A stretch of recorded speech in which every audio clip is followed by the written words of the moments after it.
One thing I always learned from my grandma was learning how to cook without not being angry. One thing we were taught while growing up is that banga stew, which is called ufako in Igbo. First, you have to wash your banga properly well. After washing, you add some water and start cooking.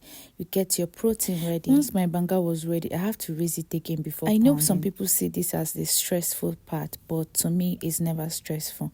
Okay, we have to get our protein ready. I have some leftover goat meat. I have to add it and add all my seasoning into it. I always love to season properly well because the mixed stock water is what we're going to be using to make. I don't know if I'm the only one that love being so intentional while seasoning my protein, because that's where the banga of everything comes in. So guys, after I finish, I have to add some water, and next I have to wash my banga.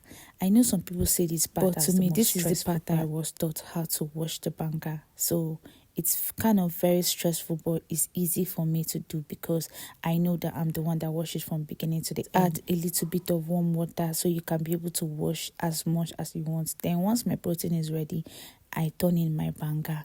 While turning, please be careful of the damp part because you might still have some chaff. Once the banga is boiling, I have to get my fish ready and add in my Titus fish. You can use smoked fish, whatever protein you want to use. I added in my meat stock water and everything all together. Okay, and I like some people always add stock fish if you also want, but I don't add. So I added my banga seasoning flavor. I added it as enough as I want because I always want that flavor of my banga to be coming out while cooking. I always know that I have to add enough crayfish because you can never go wrong with crayfish, and added more chili pepper in here and add some obe.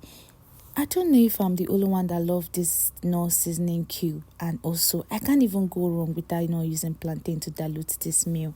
I have to fry my plantain because plantain is going to bring the banging of this ufako.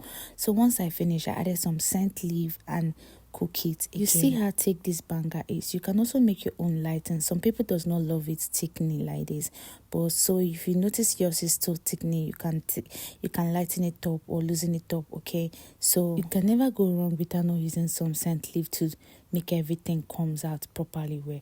Of course, I'm a Igbo girl. I have to use what we are known for. If only my grandma was alive, to be honest, I'm going to hug her and tell her thank you, because then while we were small, we were thinking that teaching us how to cook was they are maltreating us. I started cooking at the age of 8 years, but I love that was I remember hobby. Then when I was staying with my auntie, I know one auntie that used to come and call me to cook. Imagine how old I was then. I was just 10 years, and then I never knew that I have talent in this thing called cooking.